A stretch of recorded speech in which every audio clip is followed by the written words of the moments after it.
मैं एक private hospital में अल्ट्रासाउंड असिस्टेंट के तौर पर काम करती थी। ये उन दिनों की बात है जब मैं ज़्यादातर लेट ही घर वापस जाया करती थी। मेरा घर, जो हम लोगों ने थोड़े दिन पहले ही लिया था, हॉस्पिटल के करीब ही वाक़ था, सो मुझे आने जाने में कोई परेशानी नहीं होती थी। एक दिन शाम के 5 बजे की बात है कि मैंने क्लिनिक पर आने वाली औरतों में से एक लड़की को काफ़ी गैर मामूली पाया। लड़की ने अपना चेहरा खुला रखा था, जबकि इसके हाथों पर दस्ताने थे। ये देखकर मुझे बड़ी हैरत हुई कि इस गर्मी में लड़की ने दस्ताने क्यों पहन रखे हैं। उसके पाँव में जुराबें थीं, जबकि ये काफ़ी डरी सहमी खड़ी थी। जहाँ ये लड़की खड़ी थी वहाँ सिर्फ औरतें ही थीं, मगर मैंने देखा कि लड़की के साथ एक हट्टा कट्टा 6 फुट लंबा आदमी भी था। आदमी के चेहरे पर दाढ़ी न थी, अलबत्ता मूंछें घनी थीं। यह आदमी लड़की के साथ साथ चल रहा था।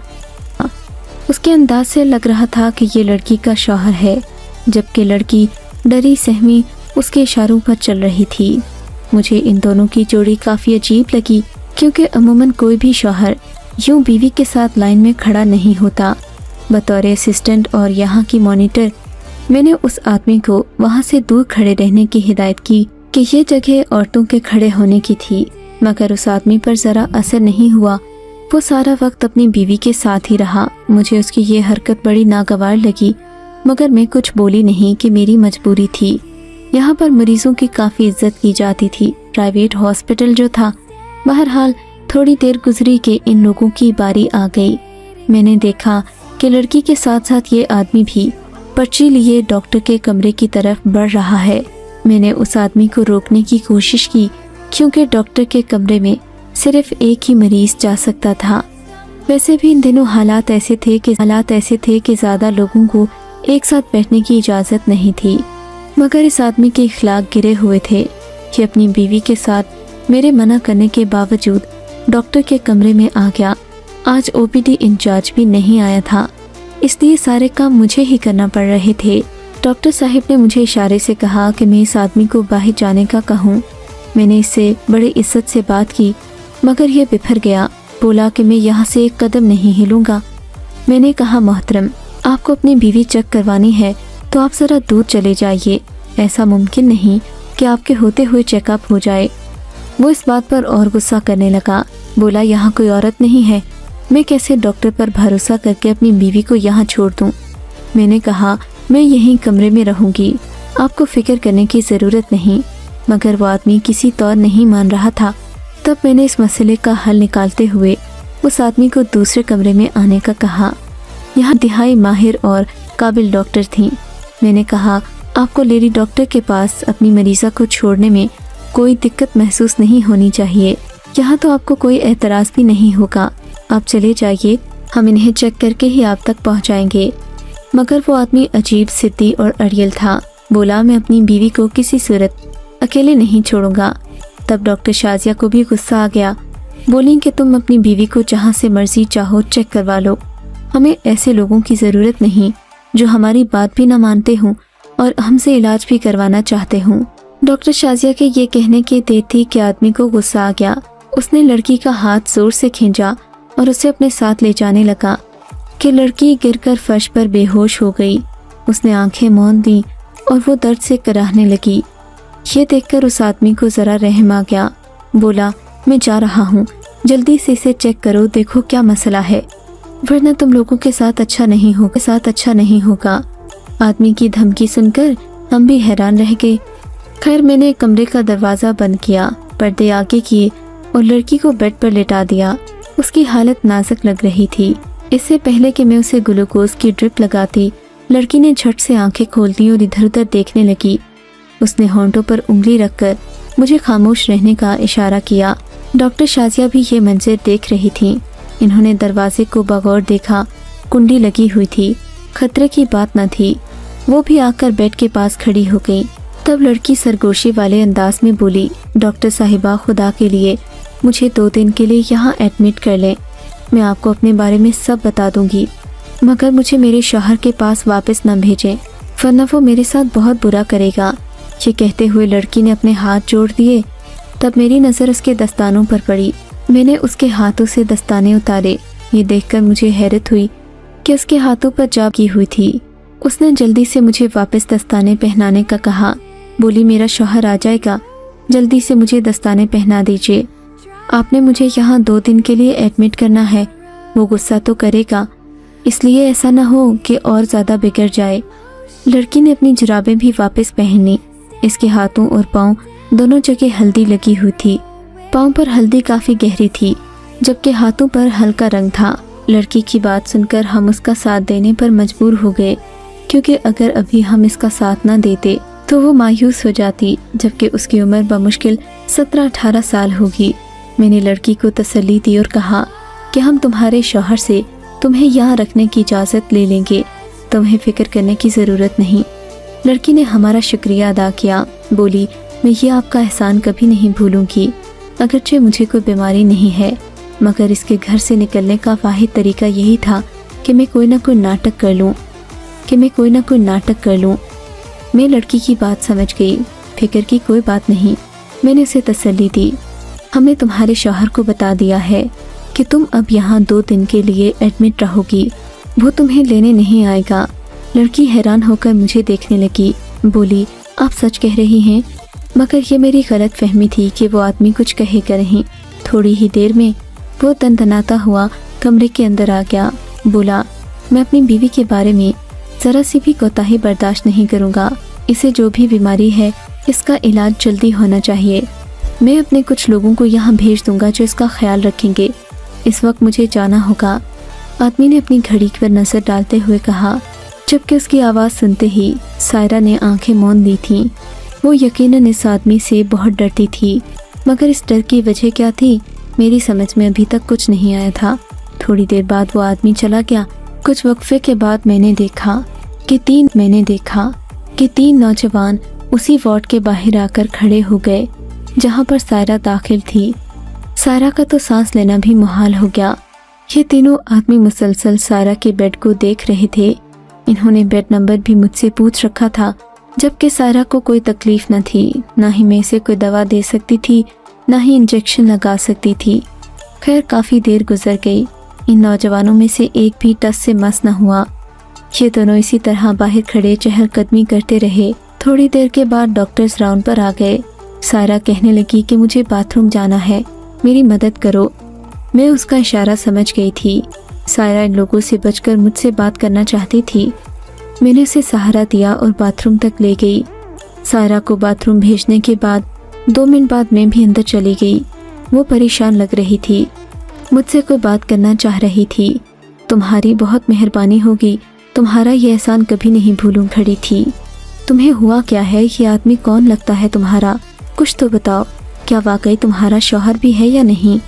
हाँ, मेरा शौहर है, इस बात की तुम फिक्र नहीं करो, मगर मैं इस आदमी के साथ मज़ीद नहीं रह सकती।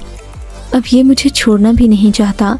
तुम बताओ, क्या तुम मुझे यहाँ से निकाल सकती हो? सायरा ने कहा तो मेरी जान ही निकल गई। मैं जानती थी कि जिस आदमी की ये बीवी है, जिस तरह की ताकत का वो मालिक है, मुझे कभी भी इसे सहारा देकर मुश्किलात से निजात ना मिलेगी। ये लोग तो मेरे पीछे ही पड़ जाएंगे, फिर क्या करूँगी? मेरा तो ताल्लुक भी गरीब घराने से था। इतनी ताकतवर ख़ानदान से ताल्लुक न रखती थी कि इस जैसे बदमाश गुंडों का मुकाबला कर सकूं। कुछ सोचकर मैंने हामी भर ली। हाँ सायरा, मैं तुम्हारी मदद करूँगी, लेकिन कैसे? तुम ऐसा करो, मुझे अपनी चादर दे दो, थोड़ी देर के लिए मेरे बेड पर लेट जाओ। मैं यहाँ से चली जाऊँ तो तुम किसी तरह हालात को संभाल लेना। पागल हो गई हो क्या? मैं ऐसा नहीं कर सकती। वो नौजवान नजरें जमाए बैठे हैं, वो फौरन पहचान लेंगे। अभी तक तो डॉक्टर्स भी चले गए होंगे। मैंने कहा। बहरहाल मैंने इसका हल ये निकाला कि थोड़ी देर के लिए कमरा बंद किया और एक बेड को वार्ड से निकलवा दिया। बेड का नंबर वही रहा।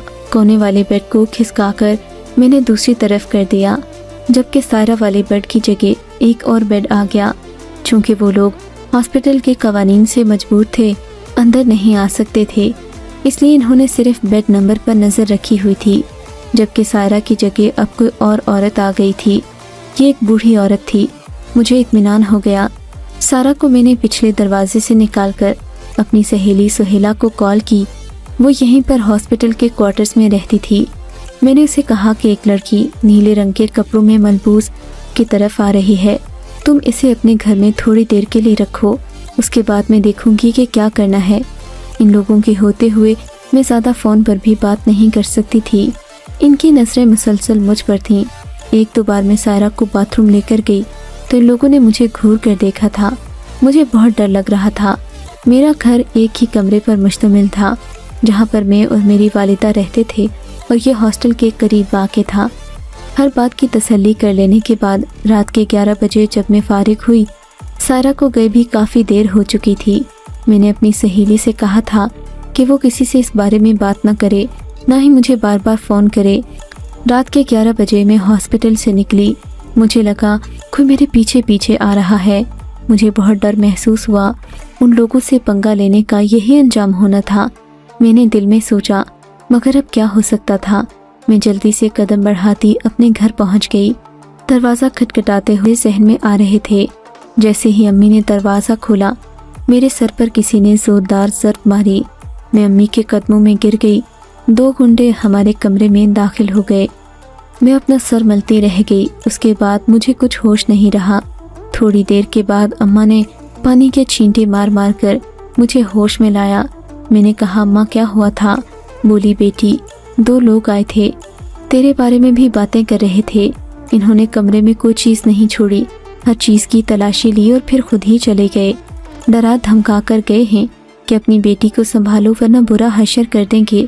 तुम बताओ बेटी, ये कौन लोग थे?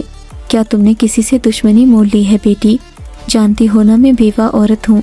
मैं तुम्हारे लिए अब ज़्यादा ज़माने से लड़ नहीं सकती। तू ऐसे काम क्यों करती है? अम्मा की आंखों से गिरने वाले आंसू मेरे गालों को भिगोने लगे। अम्मा, मैंने तो एक लड़की की मदद की थी और मैं क्या कर सकती हूँ? अब बताओ, क्या मैंने गलत किया है? अम्मा बेबस थीं, वो भी क्या कर सकती थीं। बहरहाल खुशी इस बात की थी कि लोगों ने मेरा पीछा किया मगर सायरा को नहीं ढूंढ सके। दूसरी तरफ अस्पताल में लोगों ने कोहराम मचा दिया। हर तरफ सायरा को ढूंढा जा रहा था क्योंकि इनके ख्याल के मुताबिक सायरा यहीं से भागकर कहीं चली गई थी, जबकि सायरा हॉस्पिटल के अंदर ही मौजूद थी। थोड़ी देर के बाद लड़की का शौहर भी आ गया। ये बड़े रोब वाला आदमी था।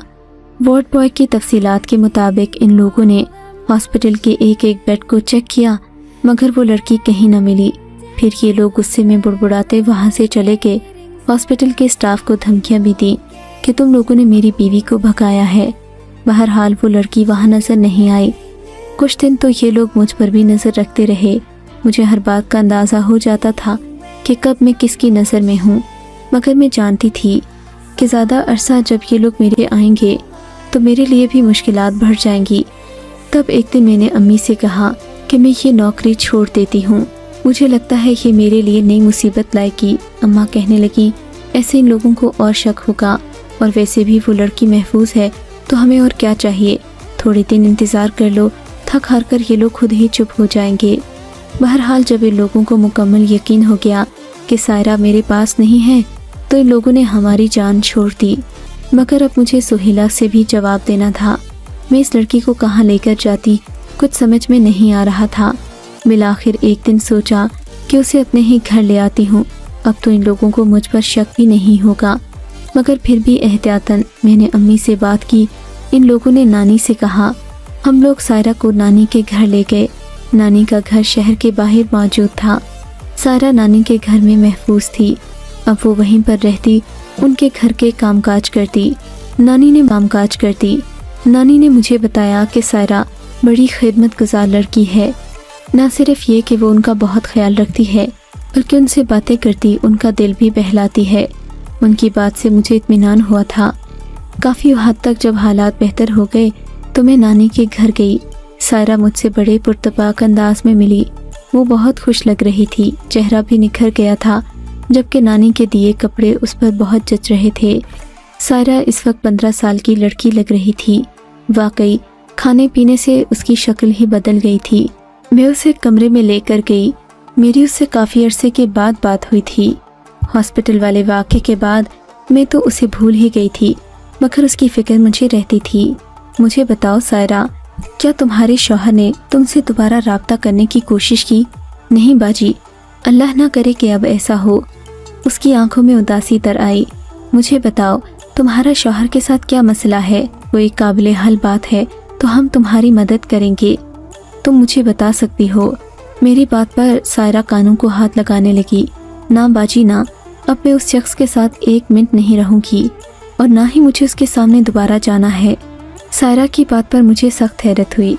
तब उसने बताया कि शादी के बाद उसकी ज़िंदगी मुकम्मल बदल गई थी और ये कि उसकी शादी एक मामूली शादी नहीं थी, बल्कि ख़ानदानी दुश्मनी के नतीजे में होने वाले एक हादसे के बाद सायरा की शादी ज़बरदस्ती की गई थी।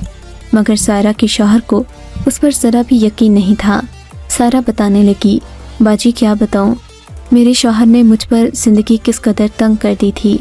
मैं तो बदले में लाई गई थी, मगर मेरे शौहर ने न जाने मुझसे किस चीज़ का बदला लिया। मेरी शादी को 10 दिन ही गुजरे थे कि जब मैं सुबह उठती तो मुझे अपने हाथों पर हल्दी का रंग महसूस होता। रफ्ता रफ्ता मेरी समझ में बात आने लगी तो मेरा शौहर मुझे पीटने लगता। बहुत कम ही ऐसा होता कि हल्दी का रंग गहरा होता या फिर उसमें कोई गैर मामूली बात होती। मैं अपने शौहर से पूछती, सवाल करती, मगर वो किसी बात का जवाब ही नहीं देता था। सिर्फ मारता पीटता और अपनी ज़रूरियात पूरी करता। मैं इस सब से बहुत तंग आ गई थी। तब एक दिन मुझे मालूम हुआ कि वो मेरे हाथों में रोज़ाना रात को हल्दी लगाता है और कोई वजीफ़ा पढ़कर फूंक देता है। न जाने उसे किस जाहिल ने बताया कि हल्दी का रंग गहरा हुआ तो मैं पाकबाज, वरना मेरे किरदार में कोई ना कोई नुक्स है। अपने शौहर की इस बात से मुझे बहुत दुख हुआ। मैं अपने किरदार पर एक भी लफ्ज़ बर्दाश्त नहीं कर सकती थी। पहले तो वफा की देवी थी, मगर अपने शौहर की इस बात के बाद से मेरा दिल उठ गया। मैंने भी सोचा कि मैं इस आदमी के साथ अब न रहूँगी, मगर घर से निकलने का कोई तरीका नहीं था। तब मुझे वो सब करना पड़ा जो आप अब तक जान चुकी हैं, और आप समझ गई होंगी कि मेरी क्या मजबूरी थी। सायरा की बात सुनकर मुझे यकीन हो गया कि वो वाकई मासूम लड़की है। मैंने कहा, अब तुम क्या करोगी? अपने शौहर से तलाक लिए बगैर तुम अपनी नई ज़िंदगी भी शुरू नहीं कर सकती, फिर ज़िंदगी कैसे गुजारोगी? वो कहती है कि मैं इस बारे में कुछ नहीं जानती, मगर मुझे मर्द की ज़ात से नफ़रत हो गई है। मैं आगे किसी मर्द के साथ अपनी ज़िंदगी वाबस्ता नहीं करना चाहती। अब मैं नहीं समझ पा रही कि उसकी कैसे मदद करूं। ऐसे में तलाक तो हो नहीं सकती कि उसका शौहर उसकी तलाश में है, जबकि सायरा की अभी उम्र ही क्या है। एक ज़िंदगी उसके आगे पड़ी है, वो ज़िंदगी अकेले कैसे गुजारेगी? आप ही बताएं, मैं उसकी कैसे मदद करूं? सायरा को मेरे घर रहते हुए 3 साल हो चुके हैं। अब तो नानी भी बूढ़ी होने लगी हैं। उनकी ज़िंदगी का कोई भरोसा नहीं। उनके बाद न जाने सायरा का क्या होगा।